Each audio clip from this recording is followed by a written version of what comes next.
Perhatikan baik-baik. Wa idz akhadha rabbuka min bani Adam. Dan ingatlah ingat baik-baik di ilmu nahwu, ilmu gramatikal bahasa Arab, itu tidak hanya menunjuk sesuatu yang diingat. Menunjukkan dipelajari, dipahami, didalami. Jadi kalau Allah mengatakan wa'id, itu artinya dan ingatlah, pelajarilah, pahamilah, dalamilah. Akhadha rabbuka min bani Adam. Ketika Allah Subhanahu wa taala menetapkan, mengambil perjanjian dari semua anak cucu Adam sebelum terlahir ke muka bumi. Awas, hati-hati. Min zuhurihim dzurriyyatahum, sejak berada dalam kandungan ibundanya, maka Allah kemudian mengambil perjanjian dengan semua anak cucu Adam sebelum lahir ke muka bumi. Ini disebutkan dalam hadis, nanti isyaratnya ya. Anda paling mudah dapatkan di An-Nawawi, hadis Al-Arba'in Imam An-Nawawi ya rahimahullah, hadis nomor yang keempat ya, dari Abdullah bin Mas'ud radhiyallahu taala anhu. Dalam usia kandungan 4 bulan, saat ruh itu ditiupkan, maka terjadilah kemudian perjanjian ini. Kalau kita bacakan hadisnya ya, an Abi Abdurrahmani Abdullah bin Mas'ud radhiyallahu taala anhu. Ya, hadis diriwayatkan oleh sahabat Abdullah bin Mas'ud, semoga Allah meridai kepada beliau. Qala Rasulullah sallallahu alaihi wasallam wa huwa shadiqul masduq. Beliau menyampaikan, Nabi pernah mengatakan, menyampaikan berita, sedangkan beliau orang yang benar dan dibenarkan oleh orang lain. Ingat rumusnya ya, Nabi itu orang yang selalu benar dan dibenarkan oleh orang lain. Ini kelebihan Nabi Muhammad sallallahu alaihi wasallam. Jadi kalau beliau menyampaikan sesuatu, selalu benar, dan uniknya orang lain membenarkan. Bukan cuma kawannya, lawannya pun mengakuinya. Nah, ini sifat yang mulia. Ada orang menyampaikan kebenaran, kata-katanya benar, tapi orang lain tidak mengakui. Nabi tidak. Nah, kalau di ilmu hadis Anda temukan kalimat ini, kalimat as-sadiqul masduq, orangnya benar dan dibenarkan, ini menunjukkan informasi yang disampaikan bukan informasi biasa. Sesuatu yang gaib, yang kadang-kadang belum kita ketahui seketika. Maka ada kalimat pembuka seperti ini, seakan-akan ingin mengatakan begini, sepanjang yang Nabi sampaikan itu apapun bentuknya, maka Anda harus langsung benarkan. Karena beliau ini, jangankan orang kawannya, lawannya pun ketika bicara langsung dibenarkan oleh mereka. Paham? Jadi kalau Abu Lahab dan Abu yang lainnya itu membenarkan kalimat Nabi, maka kita yang beriman otomatis harus lebih daripada mereka. Di Abu Jahal itu sebetulnya mengakui Nabi itu orang jujur, orang benar. Cuman karena takut kedudukannya kemudian digantikan oleh Nabi, maka muncullah pengingkarannya kepada Nabi sallallahu alaihi wasallam. Jelas? Inna ahadakum, saya agak cepat, setiap kalian yujma'u fi batni ummihi, akan berproses sebelum dilahirkan dalam perut ibundanya. Maka yang pertama, perhatikan baik-baik, arba'ina yauman nutfah, 40 hari pertama dikandung di perut ibundanya, itu baru berbentuk nutfah, percampuran antara spermatozoa dengan ovum. Thumma yakunu mithla dzalika 'alaqah, 40 hari yang kedua berbentuk 'alaqah, zigot yang mulai menempel di dinding rahim. Thumma yakunu mithla dzalika mudghah, 40 hari yang ketiga usia 4 bulan, 120 hari, maka dia mulai berbentuk mudghah, daging keratan yang mulai ada bentuknya. Thumma yursalu ilaihil malak, maka usia 4 bulan itu diutuslah malaikat. Awas. Fayanfukhu fihi ruh, maka ditugaskan oleh Allah untuk meniupkan ruh. Karena itu usia 4 bulan seorang yang tengah mengandung, kemudian kandungan usia 4 bulan, maka itu, hati-hati tolong catat betul, itu menandakan bahwa ruhnya telah tertanam dalam janinnya. Ruh sudah masuk. Nah, ketika ruh sudah masuk ini, wa yu'maru bikatsbi arba'in, maka diperintahkan untuk menetapkan 4 hal. 1, rizkinya. 2, ajalnya, batas hidupnya. 3, asaidun huwa am syaqiyun. 3, bahagia ia, atau 4, sengsara ia kemudian karena takdir yang ia kerjakan selama di bumi. Yang paling menarik, begitu ruh ditiupkan itulah kemudian Allah mengambil perjanjian dengan setiap hamba. Apa perjanjiannya? Ini yang paling kita soroti. Oh, siap. Yuk kita teruskan. Oh. Bayi aja paham, betul. Oh, berarti kita masih lebih paham. Ya, siap? Alastu bi rabbikum. Awas. Kata Allah, min bani Adam. Ingat, kalau ada kalimat bani Adam, Ini nomor kelima penyebutan manusia yang disebutkan dalam Quran. Satu bashar disebutkan 35 kali menunjuk nafsu. Dua insan disebutkan 65 kali dalam Al-Quran menunjuk aktivitas kita. Jadi kalau antum disebut dengan nama insan, ini menunjukkan aktivitas apa yang harus kita kerjakan selama hidup di bumi. Kalau baca Quran bertemu itu, lihat antum harus kerjakan apa. Dari bangun tidur sampai tidur lagi. Yang ketiga ada yang disebut dengan ins. Disandingkan dengan jin, 18 kali pasangannya disebutkan dalam Al-Quran. Untuk menunjuk sifat kelembutan dan sifat kehadirannya di bumi. Yang keempat ada disebut dengan nas, an-nas, disebutkan kurang lebih 241 kali dalam Al-Quran untuk menunjuk sifat sosial yang manusia itu mustahil bisa hidup sendirian. Yang kelima disebut dengan Bani Adam. Bani Adam 7 kali disebutkan dalam Al-Quran untuk menunjuk asal keturunan kita bersumber dari Adam alaihissalam. Jadi kalau disebutkan Bani Adam itu artinya semua manusia dari sejak Adam turun ke bumi, melahirkan keturunan sampai keturunan terakhir di bumi. Artinya apa? Semua yang namanya manusia, anak cucu Adam, sampai kehidupan berakhir akan mengalami proses ini. Apa proses yang dimaksudkan? Alastu bi rabbikum. Kata Allah, saya akan mengambil perjanjian dengan kalian pada saat ini. Apakah kalian siap menjadikan saya sebagai Rabb kalian? Tahan. Allah punya berapa nama? Allah punya berapa nama? Disebut dengan apa? Tahu dari mana? Tahu dari wallahu a'lam. Quran surah ke-17 ayat 110, paling kanan sebelah atas. Ya, Al-Isra ayat 110. Qulid Allaha awid ar-Rahman ayyamma tad'u falahul asmaul husna. Sedang punya persoalan apapun, maka sebut Allah, panggil, mohon, atau sebut namanya Ar-Rahman, atau pilih nama-nama terbaik sesuai dengan kebutuhan kita. Allah punya nama-nama terbaik sesuai dengan kebutuhan kita, disebut Al-Asma'ul Husna. Ada Ar-Rahman, ada Ar-Rahim, ada Al-Malik, ada Al-Quddus, ada Rabb, ada As-Sabr, ada Al-Alim. Pertanyaannya, kenapa di ayat ini yang dipilih kalimatnya oleh Allah menggunakan kata Rabb? Kenapa Allah tidak mengatakan alastu bi ilahikum, alastu alastu bi rahimikum, alastu bi malikikum? Dipilih di ayat ini menggunakan kalimat alastu bi rabbikum. Ini rahasia terbesarnya sebelum masuk pada pembahasan. Teman-teman, kata Rabb itu terambil dari satu sifat yang disebut dengan rububiyah. Rabba, ya Rabbu, tarbiyatan wa rububiyatan. Tidak disebutkan dalam bahasa Arab sifat yang terkait dengan nama rububiyah kecuali mencakup semua jenis perhatian yang mungkin diberikan. Jadi kalau misalnya ada yang sakit disembuhkan, masuk sifat rububiyah. Ada yang susah dimudahkan. Ada yang butuh diberikan.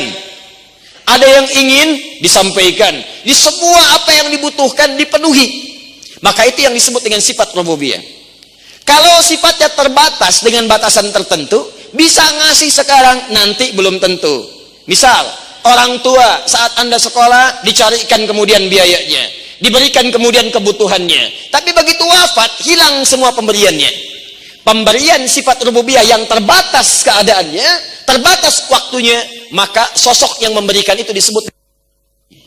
Saya ulang, sosok yang memberikan disebut dengan murabbi. Murabbi itu orang yang memberikan perhatian pada orang yang dirawatnya, tapi perhatiannya sifatnya terbatas. Karena tidak bisa memberikan yang sifatnya abadi. Jadi bisa dibatasi dengan waktu, dengan keadaan, dengan batas hidup, dan lain sebagainya. Maka dia disebut dengan apa namanya?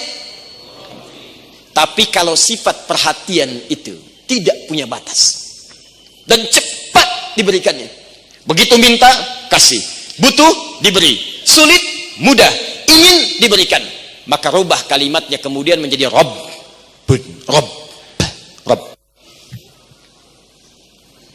Di sejak kita dalam kandungan ibunda kita, usia 4 bulan, ruh sudah masuk, Allah menyampaikan tawaran kepada kita untuk berkomitmen kepada Allah. Perhatikan kalimatnya. Alastu bi rabbikum, kata Allah, hei, apakah kamu siap menjadikan saya sebagai Tuhan yang kamu sembah Dan dengan itu saya akan penuhi semua kebutuhanmu. Kalau kamu minta, saya beri. Kamu sakit, saya sembuhkan. Kamu butuh, saya anugerahkan. Kamu ingin, saya persembahkan. Kamu ingin rezeki, saya tampilkan. Kamu sakit, saya sembuhkan. Kamu salah, saya maafkan. Kamu dosa, saya ampuni. Saya mau tanya nih pada antum semua ya. Maaf sekali. Ada yang menawarkan kepada antum, mau nggak antum ikut saya? Nanti semua biaya saya tanggung. Kalau pengen haji, saya berikan. Kalau pengen umrah, saya fasilitasi. Pengen nikah, saya fasilitasi. Pilih perempuan paling cantik di muka bumi, saya fasilitasi sepanjang dia mau menikah dengan kamu, ya kan? Misal gitu kan? Kadang-kadang ada yang begitu, ya. Khutbah nikah, khatibnya siap, tempatnya ready, maharnya oke, saksi siap, cuman calon belum ada.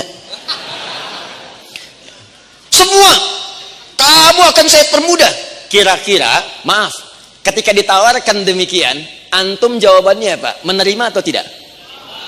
Terima. Menerimanya penuh dengan pertimbangan atau segera diterima tanpa alasan? Segera diterima. Baik, siap, saya terima. Maka dalam bahasa Arab, jika antum menerima sesuatu tanpa pertimbangan apapun lagi karena kenikmatannya, maka kalimatnya menggunakan kata bala. Bala.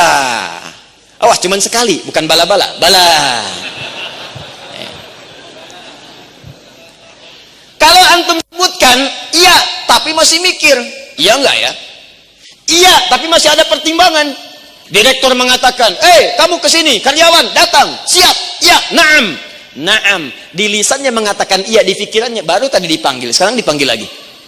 Jika kalimatnya mengatakan iya, siap, tapi penuh dengan pertimbangan dan pikiran, maka kalimatnya bisa menggunakan naam atau hadir. Tapi kalau kata-katanya kalimatnya menggunakan siap, iya, kami kerjakan tanpa mikir lagi, maka rubah kalimatnya ke dalam bahasa yang baru, istilahnya bala. Maka kita katakan, ya Allah, siap tanpa pertimbangan lagi. Kami yakin, kami akan sembah Engkau sebagai Tuhan. Dan ya Allah, mohon nanti saat terlahir, kabulkan setiap kebutuhan yang kami dapatkan. Kalau kami butuh, kami akan minta. Kalau kami sakit, kami akan mohon disembuhkan. Kalau kami salah, kami akan mohon dimaafkan. Kalau kami berdosa, kami mohon diampuni, ya Allah. Itulah perjanjian kita. Maka kita katakan, syahidna, kami bersyahadat. Untuk itulah Nabi mengatakan, kullu mauludin yuladu alal fitrah. Setiap yang terlahir itu sudah ada fitrah dalam dirinya, kecenderungan untuk mendekat kepada Allah Subhanahu wa taala. Nah, apa poin kaitan dengan pembahasan kita pada malam hari ini? Kaitan adalah nama ini akan terkait erat dengan saat kita membutuhkan sesuatu kala bermohon kepada Allah Subhanahu wa taala. Maka konsekuensinya satu, karena Allah mengatakan Rabbun, saya Rabb, saya akan bantu kamu, saya kabulkan apapun yang kamu mohonkan. Karena bahasanya saya penuhi semua yang kamu butuhkan, maka akan terjadi konsekuensinya kehidupan kita di bumi, kejadian-kejadian yang menuntut kita untuk bermohon kepada Allah Subhanahu wa taala. Kejadian ini Allah tetapkan untuk membuktikan bahwa janji Allah itu benar. Dan itu akan otomatis begitu antum butuh sesuatu, maka di lisan antum fitrahnya akan membimbing untuk memohon kepada Allah Subhanahu wa taala. Bahkan antum akan sebutkan dengan namanya. Perhatikan, bukankah saat Anda meminta kepada Allah Anda sering menggunakan kalimat Rabb? Pengen minta bagus dunia, bagus akhirat, dibebaskan dari neraka. Bahasa Arabnya, Rabbana atina fid dunya wa fil akhirati wa qina. Bukankah dimulai dengan kata-kata Rabb? Ketika kita berbuat salah misalnya, kita ingin tobat, turun misalnya gambaran Quran surah ke-7 ayat 23. Rabbana zalamna an wa illam taghfir wa tarhamna lanakunanna minal. Bukankah dimulai dengan kata Rabb? Begitu antum ingin memohon kebaikan untuk orang tua, ampuni saya, ampuni kedua orang tua. Rabbil firli waliwa warhamhuma kama Rabb saghi. Ketika antum ingin memohon kepada Allah, ringankan beban hidup kami ya Allah, maafkan kesalahan kami ya Allah, jangan berikan beban kepada kami yang tidak sanggup kami pikul ya Allah, maka antum sebutkan nama ini. La yukallifullahu nafsan illa laha ma kasabat wa 'alaiha ma. Rabbana la tu'akhidhna aw Rabbana wa la tahmil 'alaina isran kama hamaltahu 'alal ladzina min Rabbana wa la tuhammilna ma la taqata lana bi. Rabb. Seakan-akan antum katakan, ya Allah, bukankah dulu engkau berjanji kalau saya sedang sulit, engkau akan kemudian berikan kemudahan. Ya Allah, saya sekarang sedang sakit, engkau akan sembuhkan. Maka secara otomatis kejadian-kejadian yang kita alami dalam hidup itu, siapapun Anda, demi Allah saya katakan, apakah Anda orang paling tinggi jabatannya, orang paling kaya, atau orang paling apapun di muka bumi, maka selama hidup itu akan dipaksa melalui alur hidup kita mendapatkan sebuah kejadian untuk kita memanggil kepada Allah Subhanahu wa taala. Apakah saat akun Anda di Facebook ya ditutup? Daripada Anda marah-marah, datangin nuntut 1 triliun. Wah, misalnya, lebih baik Anda memohon kebaikan kepada Allah. Anda kena tilang, begini. Daripada Anda banting-banting motor, minta. Karena kita pasti akan mengalami kejadian-kejadian yang lisan kita otomatis minta. Dan itu akan dipaksa itu, pada akhirnya akan mengalami situasi itu. Bahkan sekalipun Anda di puncak yang tertinggi, pasti Anda akan butuh itu. Amin. Salah. Ini saya. Alihkan lagi. Gak apa-apa. Minta. Begitu kita kurang, minta lagi. Begitu keliru, arahkan pada yang benar. Begitu benar, kita kuatkan. Tidak ada masalah. Tapi poinnya adalah, kita pasti akan melalui sebuah kejadian yang di situ kita akan memohon kepada Allah. Nah, permohonan itulah saat dipanjatkan kepada Allah, itu yang disebut dengan doa namanya. Doa. Permohonan yang dimintakan kepada Allah Subhanahu wa taala dalam satu kejadian tertentu untuk bisa dikabulkan oleh Allah sebagai pembuktian dari janji Allah saat disampaikan sejak kita dalam kandungan.